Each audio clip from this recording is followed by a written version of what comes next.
The world is in financial disarray. Currencies failing, economies in wild flux, jobs being lost. But what if you could build an entirely new economy, one specifically designed for the digital realm? Well, that is the dream behind Bitcoin. Bitcoin, for those of you who don't know, is an electronic online currency that was created in 2009. It was made by someone who did it under the pseudonym Satoshi Nakamoto. Like any economy, you don't want too much too fast because then the value of your currency drops, or so slow that your economy grounds to a halt. It's designed to be a self-stabilising economy. Whether it actually is that way though, well, that is a little bit more complicated. Because some people have said, hey, Bitcoin is the answer to those problems. Are you a believer? Well, Bitcoin is exciting because it shows how cheap it can be. Bitcoin is better than currency in that you don't have to be physically in the same place. And, of course, for large transactions, currency can get pretty inconvenient. And what is Bitcoin? Bitcoin is a currency on the internet. I sent 100 euros worth of Bitcoin from here in Tokyo directly to you guys through this camera, through the network, through the TV, right into your home. If I had tried to do that, send you the money with a traditional bank, it would have taken several days and probably cost 30 euros. I just did it right now with Bitcoin instantly, basically for free, and didn't have to ask anybody for permission. I didn't need a bank, I didn't need a government, I didn't need anybody. I just needed myself and you and our smartphones to do it. That's the power of Bitcoin. Wall Street is fraud, America is fraud, the world is fraud, banks are fraud, central banks are fraud. We live in an era of fraud. It's all based on fraud, and they get a percentage of the fraud. That's the business model. To suggest that there is any moral or ethical aspect to anything that's going on now is to be completely naive about the fact that we live in an era dominated by financial terrorists, jihadis of banking. They're here to kill you and themselves. They believe in an ideology, not the Quran, but Adam Smith, that they completely misread and interpret as something to justify their blowing themselves up. Janet Yellen's a terrorist! Mario Draghi's a terrorist! The Central Bank of Japan is a terrorist! These are the real terrorists! Funds received. This community is switching to what they think is a better monetary system. A system in which banks are no longer needed because payments could be made directly from one person to another.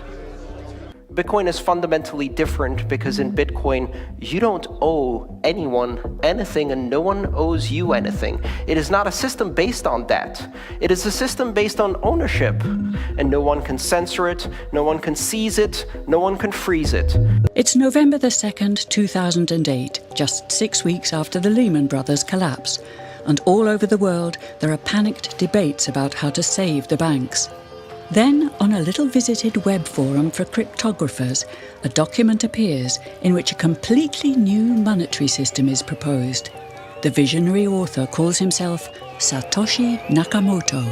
These were the darkest days of the financial crisis.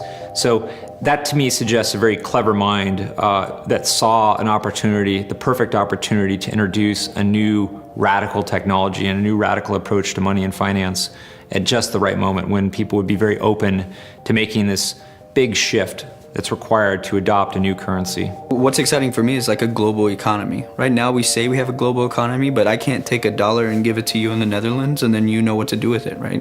You would have to go and change it to your native currency.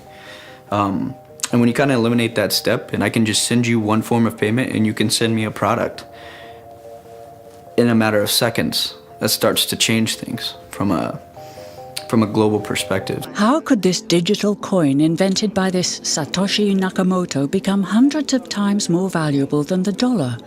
And why do enthusiasts like Roger Fear want the world to switch to bitcoins?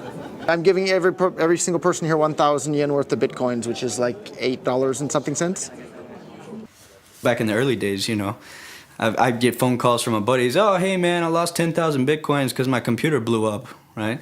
Back then, one Bitcoin was less than a penny, right? So nobody cared. They lost $10. I don't care, right? And now 10,000 Bitcoins, that's $5 million. That's a big deal, right? Bitcoin is a decentralised electronic cash system that uses peer-to-peer networking along with digital signatures and cryptographics to generate currency. Now, with traditional money, think dollars, the euro, pesos, you've got a central bank, like the Federal Reserve. They issue the currency and they print more or less cash as needed, but not with Bitcoin. It looked very different to me. I mean, as soon as I heard the word decentralized and the fact there was a network powering this currency rather than a central issuer, that immediately captured my interest as something quite different based on what little I knew about alternative currencies at that time. The government couldn't come in and shut down a server and end Bitcoin. It would have to shut down the entire internet or turn off the electricity grid to stop Bitcoin. And so that was really attractive. So gold is kind of hard to divide. Bitcoin divides down to 8 decimal points instantly, super easily. Gold is really, really difficult to transport. If I want to transport gold from here to Moscow, it'll cost a bunch of money to do that, and it's dangerous, and you have to have armed guards and who knows what. With Bitcoin, I can send Bitcoin from here to Moscow or to Holland instantly, just like that, basically for free. I don't have to pay for a bunch of armed guards. It just happens almost like magic. If you ever ask somebody why they think gold's valuable, they can't ever really tell you. They always give you these like weird stories around, oh, it's like a precious metal, isn't it? It's pretty. While we think it has all this intrinsic value, this intrinsic value of gold has been largely constructed in people's heads, often by actually like association with power, association with religious figures. Bitcoin has potential for similar types of construction. Inventor Satoshi Nakamoto has completely relinquished his control of Bitcoin. But he does own 1/20th of all Bitcoins himself. So if one day Bitcoin does become widely accepted as a currency, he will be one of the richest people on Earth. Satoshi invented one of the most important inventions in the entire history of humankind that's going to improve the lives of everybody on the planet for the better. If he had half of all the Bitcoins, he would still deserve it. A lot of people have asked me who Satoshi is since I got in so early. I think I've got a pretty good idea, but I like to keep that one close to my chest. So Why? I mean, tell me. Because I'm not 100% certain. And the reality is it doesn't really matter, right? It doesn't matter who Satoshi is. Why did he disappear, you think? He undermined the ability of every single government on the entire planet to control the money supply. And that's how every single government in the world is controlling their citizens and their economies today. And he just basically, knocked their feet right out from under them with the invention of Bitcoin. And I'm sure that's going to make a lot of people who want to control other people by force really, really upset. So yeah, I think it's really, really smart for him to have disappeared. And for me, it probably would have been smarter for me to keep quiet too, but Bitcoin's too exciting for me to stay quiet about. I think a lot of people are underestimating the way in which Bitcoin and the blockchain are going to change the power structures in society in general. I mean, I grew up in the US and I see all these people like, yeah, nuke everybody in the Middle East and kill them all. And then they have the former Secretary of State Madeleine Albright on 60 Minutes, one of the most popular news shows in the US. And they asked her, they said, like, there's reports that more than 500,000 Iraqi children have died as a direct result of US sanctions. And she looks back at her with a straight face and she goes, it was a really tough decision, but I think that it was worth it. Worth murdering 500,000 kids because of what the government did? And I apologize for crying, but it just disgusts me from my core when I see government people murdering people around the world. It's not just theoretical, these are real people with real lives. And it's real people, and Bitcoin has the power to undermine everything they're doing to people around the world. And I'm sorry for shouting, but it just disgusts me what these people in government do. And they do it through central banking and through the control of the money supply, and Bitcoin takes that away from them.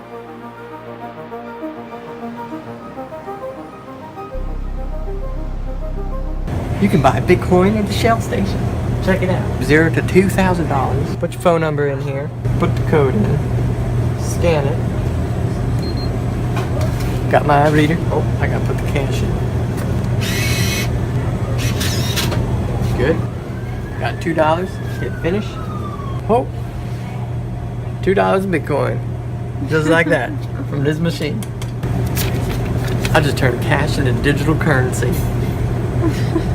So thinking that it's too late to get involved in Bitcoin is like thinking it's too late to get involved with the internet or too late to get involved with using a cell phone. Like, it's not too late to get involved in Bitcoin. If Bitcoin becomes really popular all over the world, Bitcoins are going to have to be worth at least tens of thousands of dollars a Bitcoin, if not hundreds of thousands of dollars per Bitcoin. So thinking it's too late to get involved with Bitcoin is like thinking it's too late to get involved with using the internet. Of course not. Like, it's ubiquitous in our lives, and Bitcoin's going to become ubiquitous in our lives as well.